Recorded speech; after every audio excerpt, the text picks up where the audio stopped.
Bienvenue sur Africa 24 dans cette nouvelle édition du 12-15. Au sommaire de l'actualité, Moussa Dadis Camara annule sa candidature à l'élection présidentielle guinéenne. L'annonce a été faite ce vendredi par son avocat. Les détails à suivre dans ce journal. Visite du secrétaire général des Nations Unies, Ban Ki-moon au Nigeria. Au menu des discussions, les changements climatiques, mais aussi la lutte contre le terrorisme. Libreville, la capitale gabonaise, abrite de nouveau le New York Forum Africa. L'événement qui s'est ouvert ce vendredi mettra l'accent sur les partenariats publics-privés. Avenir politique de Moussa Dadis Camara. Il a été empêché d'atterrir en Côte d'Ivoire ce mercredi où il était en transit. L'ancien chef de la junte guinéenne est donc retourné au Burkina Faso. Or, la date limite de dépôt de candidature pour le scrutin présidentiel est fixée au 1er septembre 2015. Le point tout de suite avec Arwa Barkala. Moussa Dadis Camara, l'ancien chef de la junte militaire, renonce à la course présidentielle en Guinée. L'annonce a été faite ce jeudi 27 août par son avocat Jean-Baptiste Diokamé Abba, une annonce qui intervient au lendemain de sa tentative de retourner en Guinée, son pays natal. Un retour qui aura été empêché par la Côte d'Ivoire et la Guinée. Le dépôt de candidature à l'élection présidentielle prend fin le 1er septembre, donc mardi. Il n'y a plus de raison que le président Dadis ait le temps matériel de déposer sa candidature. Le 11 mai 2015, Dadis Camara annonçait à Ouagadougou son ambition de briguer la magistrature suprême de son pays avant d'être inculpé un mois plus tard, le 8 juin 2015, dans le dossier du massacre du 28 septembre 2009. Que Moussa Dadis Camara ait renoncé finalement parce que contraint par les événements à ne plus être candidat à l'élection présidentielle guinéenne qui se profile à l'horizon là pour le mois d'octobre ne change strictement rien aux enjeux de cette élection présidentielle. En réalité, il aurait pu constituer un appoint peut-être pour Cellou Dalein Diallo de l'opposition pour mettre Alpha Condé en ballottage. Mais dès le départ, il savait très bien que sa candidature n'allait pas être validée dans la mesure où il est sous le coup d'un mandat d'arrêt et donc il est susceptible à tout moment d'être jugé. Pour l'avocat de Moussa Dadis Camara, les ambitions présidentielles de l'homme politique peuvent perdurer. S'il ne peut physiquement pas se présenter en 2016, Moussa Dadis Camara doit encore affronter son procès concernant le massacre de 157 manifestants au stade de Conakry le 28 septembre 2009 alors qu'il était au pouvoir. Le Nigeria doit donner l'exemple en faisant des efforts pour lutter contre les changements climatiques. C'est en tout cas le point de vue du secrétaire général des Nations Unies, Ban Ki-moon, qui a effectué une visite de travail au Nigeria ce dimanche.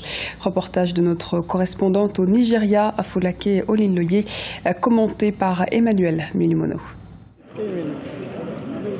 Le secrétaire général des Nations Unies s'est rendu au Nigeria pour associer ce pays à deux défis majeurs de la société aujourd'hui, les changements climatiques et la lutte contre le terrorisme. Pour ce qui est des changements climatiques, Ban Ki-moon espère du Nigeria qu'il se positionnera non seulement sur le continent africain, mais également aux yeux des pays développés comme un pays résolument engagé contre le réchauffement climatique. Nigeria is the largest economy, as I said, in Africa. Le Nigeria est la plus grande économie en Afrique. Il devrait donner l'exemple en ne se croisant pas les bras. Nous devrions chercher les ressources financières et technologiques. La plupart des pays en voie de développement n'ont pas les moyens pour diriger leur propre économie et ne tiennent pas compte des changements climatiques, notamment les pays insulaires. Nigeria have capacity, but most of them do not have, particularly least developed countries, small island developing states. Le Nigeria a dès lors déjà pris une option qui plaît aux Nations Unies. Il s'agit de la lutte contre la corruption, cheval de bataille du président Muhammadu Buhari. Pour Ban Ki-moon, ce sont les inégalités sociales, le partage inégal des ressources, la mauvaise gouvernance et l'injustice qui préparent le lit au terrorisme. In that regard, I highly commend President Buhari. Dans cette optique, j'ai hautement commenté le discours d'investiture du président Muhammadu Buhari qui disait qu'il allait en guerre contre les inégalités et la corruption et qu'il allait promouvoir une gouvernance démocratique. On ne doit pas marginaliser son peuple, on doit respecter les droits et la dignité de l'homme. Quand l'homme perd sa dignité, il se révolte et on doit y faire attention. Make your own people marginalized, and you should respect the human rights and human dignity Le Nigeria est un pays confronté au terrorisme depuis plusieurs années, notamment la secte islamique Boko Haram, devenue État islamique pour l'Afrique de l'Ouest. Et il y a plus de 2 ans, près de 200 écolières qui sont toujours introuvables. Boko Haram ne cesse de s'aimer la désolation dans le pays et la sous-région en multipliant les attentats, les massacres et les enlèvements. Dans l'actualité également, le président de la Banque africaine de développement, Donald Kaberuka, quittera officiellement ses fonctions le 1er septembre. Ce mercredi, il a fait ses adieux aux autorités togolaises et à cette occasion, il a été fait grand officier de l'Ordre national du mérite par le chef de l'État, Faure Gnassingbé. Donald Kaberuka passera le flambeau fin août à son successeur, le Nigérian Akinwumi Adesina, élu en mai 2015. Le Gabon accueille depuis ce vendredi 28 août le New York Forum Africa. Au cœur de cette 4e édition, l'énergie. D'autres thématiques vont également être abordées, à savoir les nouvelles technologies de l'information et de la communication ou encore la jeunesse. Les précisions de Lise Elsi à Kiziman. Libreville, la capitale gabonaise, accueille le New York Forum Africa 2015. Depuis ce vendredi 28 août jusqu'au 30 août 2015, près de 2000 participants prennent part à cette 4e édition qui réunit plusieurs personnalités et acteurs économiques. Le New York Forum est une marque dont le promoteur est connu, c'est Richard Attias. Et donc, Libreville, certainement, en tant que pays ayant accepté de parrainer cet événement à caractère international, donne quelques idées qui sont certainement en phase avec le programme stratégique Gabon émergent du président de la République. Donc, c'est une opportunité aussi pour le Gabon parce que elle vend la vitrine du Gabon. Ceux qui sont là, ce ne sont pas des Gabonais, ce sont des personnes qui arrivent des horizons divers. Et quand vous voyez la liste, je pense que c'est une bonne chose. Initialement prévu du 29 au 31 mai 2015, ce grand rassemblement économique panafricain reste une plateforme d'affaires. Cette année, le thème principal est investir dans l'énergie du continent. L'Afrique a eu du mal à se développer, notamment l'Afrique francophone. Et nous nous rendons compte aujourd'hui qu'aucun développement ne peut se faire sans maîtrise énergétique.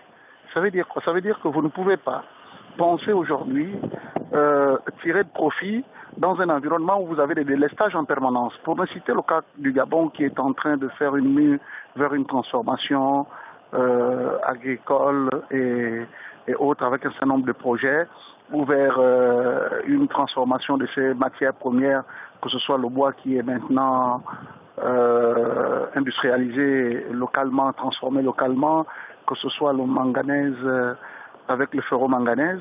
Sans énergie, on ne peut pas atteindre à la fois des objectifs de durabilité, mais aussi des objectifs de coût.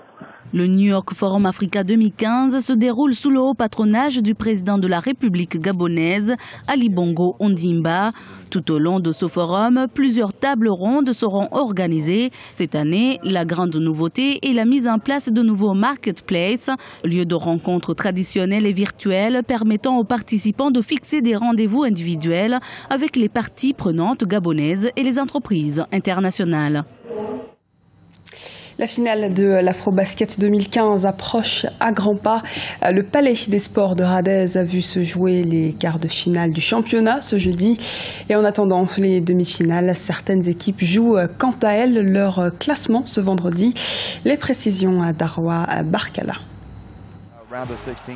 Les affiches des demi-finales du championnat de l'Afrobasket sont désormais connues. Si l'Ouganda a battu le Zimbabwe avec un score de 64-72 en se qualifiant pour les demi-finales, le Nigeria, quant à lui, a eu raison du Gabon avec un score de 88-64, et ce, grâce à son jeu constant et régulier. Déjà, il faut tirer un grand chapeau au Gabon, parce que je pense que leur objectif a été largement atteint, participer à un quart de finale. Il faut dire qu'ils étaient un peu en sur-régime, ce qui est tout à fait normal. Non seulement le Sénégal a un jeu plus régulier, mais un effectif beaucoup plus étoffé. L'équipe qui pourra aller plus loin, ce sera l'équipe qui aura un 5 majeur fort, et 7 joueurs sur le banc capables d'apporter, donc tant au niveau du scoring qu'au niveau du jeu défensif.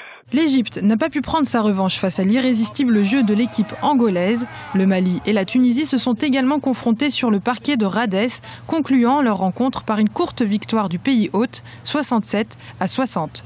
Enfin, le Sénégal s'est imposé face à l'Algérie, 75-58. De la part des Maliens, deuxième, troisième et surtout quatrième quart-temps, ils font à peu près jeu égal avec la Tunisie. Oui, que de regrets. Il y a un très bel effectif du Mali. Beaucoup de regrets, mais bon, il y a aussi une part d'apprentissage. C'est le métier, c'est l'expérience qu'on accumule dans ce genre de compétition. Sont donc qualifiés pour les demi-finales le Sénégal qui affrontera le Nigeria et la Tunisie qui sera opposée à l'Angola. Au menu de ce vendredi 27 août pour les matchs de classement de l'Afrobasket 2015, Centrafrique-Maroc, Côte d'Ivoire-Mozambique, Cap-Vert, Cameroun, Mali, Égypte et enfin Algérie-Gabon. Ce journal a été réalisé par l'ensemble de la rédaction. Merci pour votre fidélité. Dans un instant, une nouvelle édition de l'actualité sur Africa 24.